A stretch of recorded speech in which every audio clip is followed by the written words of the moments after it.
Hello everyone. I hope you are all doing well during these difficult times.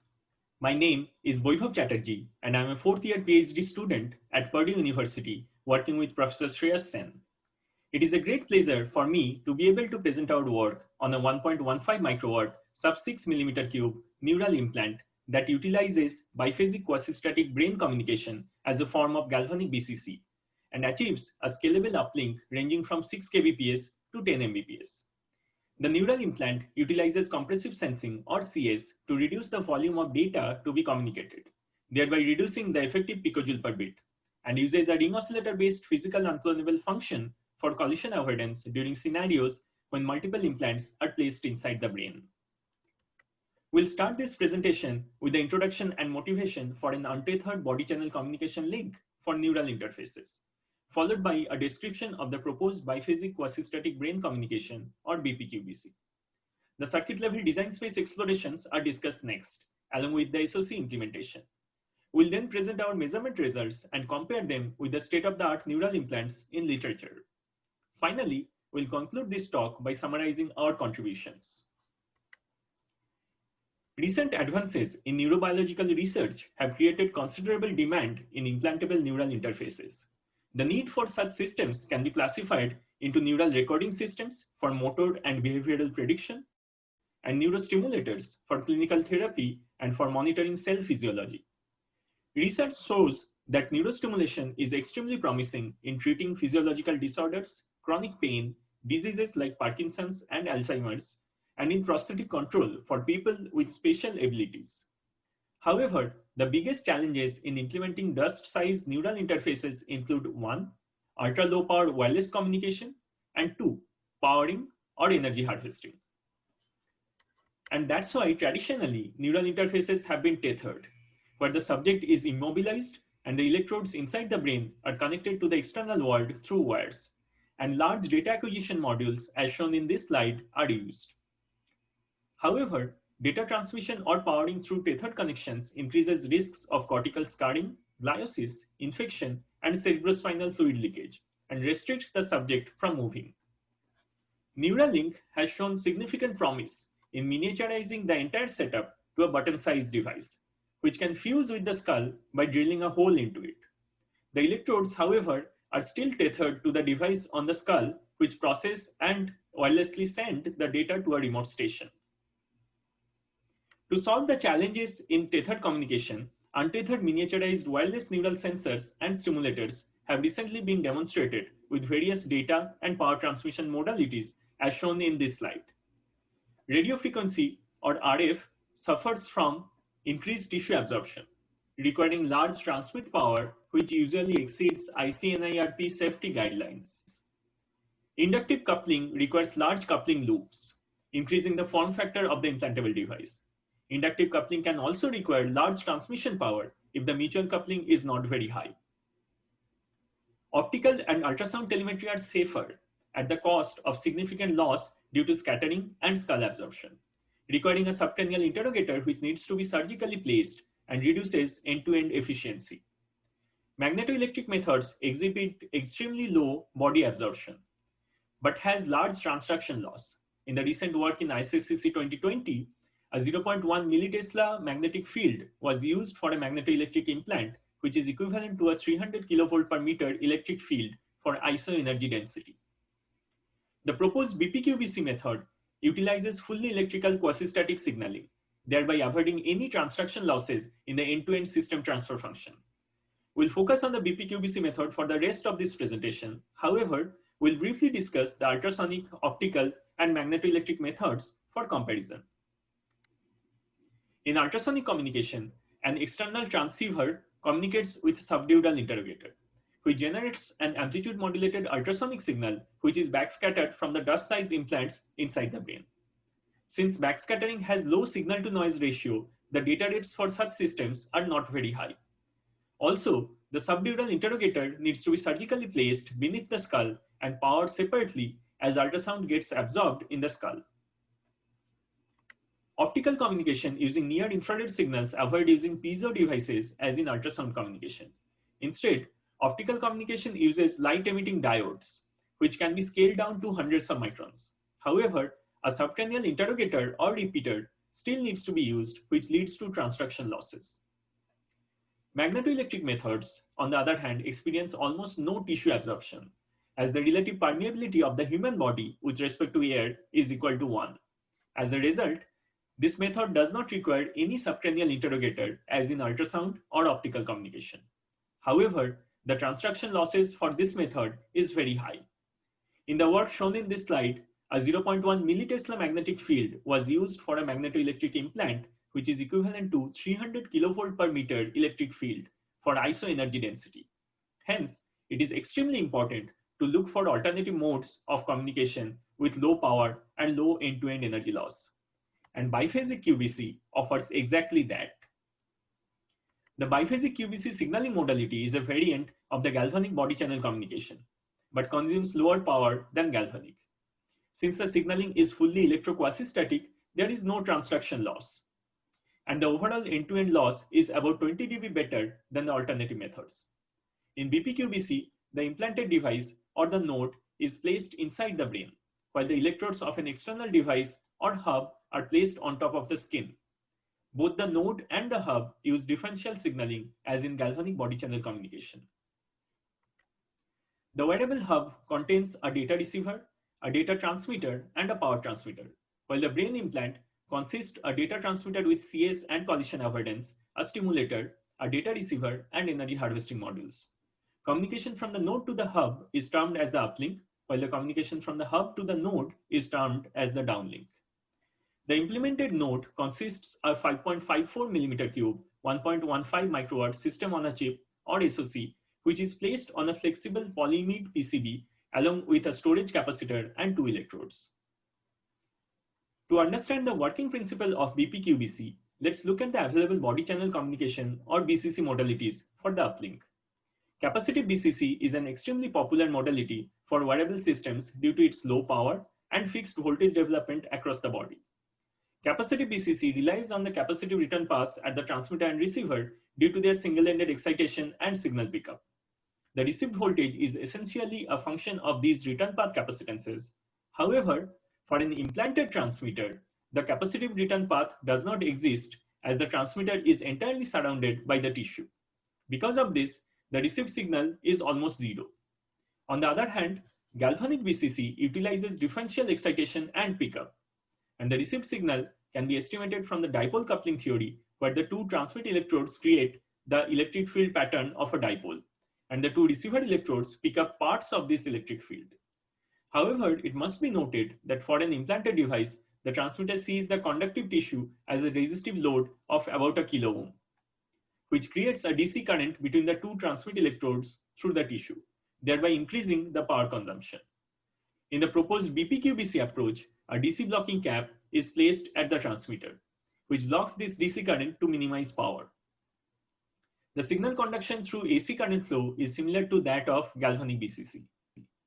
There will be an additional loss in BPQBC due to the capacitive division of the source capacitance and the TX load capacitance, which is shown in this slide, where BPQBC is compared against capacitive and galvanic BCC. Evidently, BPQBC presents lower power than galvanic and better channel loss than capacitive BCC. To estimate the channel transfer function for BPQBC, we have performed 3D FEM simulations in HFSS with the NEVA VHV version 2.2 human model, with realistic tissue properties extracted from the Gabriel database.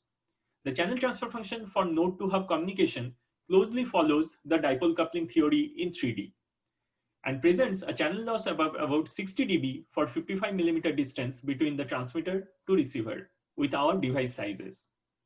Conversely, when the node is powered from the hub using 1/5 of the current density limits as defined by the IC/NIRP safety guidelines, about 4 microwatt of power can be harvested when the node input impedance is matched with the tissue impedance. With this background in mind, let us now discuss some of the circuit design considerations of the SoC. Prior to the design, the load presented by the brain tissue is extracted from HFSS simulations at electro-quasi-static frequencies. That is, for frequencies in the range of tens of megahertz or less. The power available at the implant is assumed to be around 4 microwatt from our previous analysis. while the allowable power consumption accounting for the harvesting efficiency is assumed to be 1 microwatt, for which a duty cycling of 0.1% is required if transmission consumes a worst-case power of 1 milliwatt at higher frequencies. A variable frequency LO generation from 50 kHz to 1 GHz is also supported in the SoC for characterizing the channel transfer function. The next slide shows the overall implant architecture, consisting of 52 picojoule per bit duty-cycled uplink OOK transmitter with on-chip clock, compressive sensing, and collision avoidance. A 31 nanowatt always-on OOK downlink receiver for system configuration, a biphasic stimulator, and a 30-stage RF rectifier-based energy harvester, capable of generating 1 volt supply with 70 millivolt peak input. The uplink OOK transmitter utilizes dual supplies. First, a 0.4 volt always-on timer, controller, and randomizer module, which creates randomized time slots for collision avoidance in each node during transmit or stimulate phases.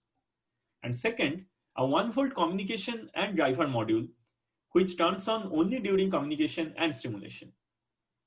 2 ring oscillators are used to create an RO-puff, which is used in conjunction with a PRBS-based time slot generator within the randomizer module. The communication module can either take in external data or use an internal PRDS and mix it with a carrier to data rate ratio of 100 before sending the OK data out through BiPhasic QBC signaling. A compressive sensing unit reduces the amount of data volume to be communicated with a controllable compression factor of 5x to 33.33x. All the default configuration values are set by N-type or P-type GNAC devices.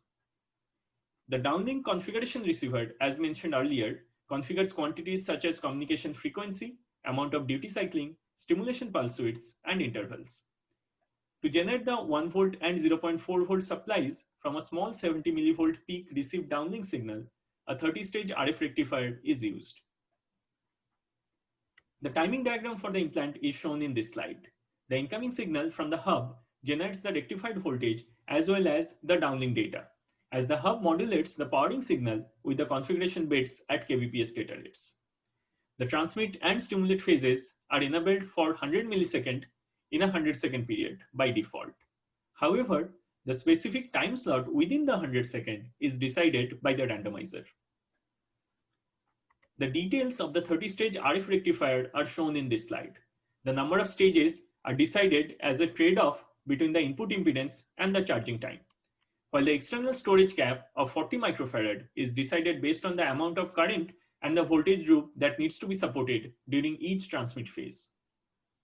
The randomizer utilizes a 10 kHz and a 20 kHz ring oscillator and the process variations in them to create a 9-bit randomized time slot for collision avoidance, while the compressive sensing unit utilizes a 2-stage discrete wavelet transform-based parsifier and dual varying seed PRBS sensing matrix generator. A charge pump controlled power gate is used at the duty cycle modules to reduce the leakage of these blocks. The charge pump generates 1.8 volt from the 1 volt input signal, which, when applied to the PMOS power gates, biases them in deep subthreshold, reducing the leakage by 500x at the cost of only 17 nanowatt of power. The kbps downlink receiver consists of a 10.1 nanowatt front-end amplifier, a 4-stage envelope detector or ED, and a 16.2 nanowatt digital oversampled CDR. All the blocks are aggressively optimized for power as the downlink receiver has very low data rate in the kbps range but is always on. The ED in the downlink receiver is designed for carrier feed-through rejection by biasing it in the proper region. This brings us to the measurement results. The chip micrograph of the 1 mm² die implemented in a 65 nanometer CMOS technology is shown in this slide. For channel transfer function measurements across frequencies, the TX electrodes are submerged in phosphate buffer saline and the RX electrodes are connected to a wearable spectrum analyzer, which mimics the hub. Alternatively, the TX electrodes can also be connected to brain slices of the C57BL/6J mouse placed in artificial CSF, and the measurements are repeated. The channel is characterized both with respect to the TX to RX distance, as shown in the left-hand side figure, and with respect to frequencies, as shown in the right-hand side figure. Because of the size limitation of the mouse brain, the brain tissue measurements are limited to a channel length of only 10 mm, while measurements in PBS can be carried out for realistic human brain size channel lengths.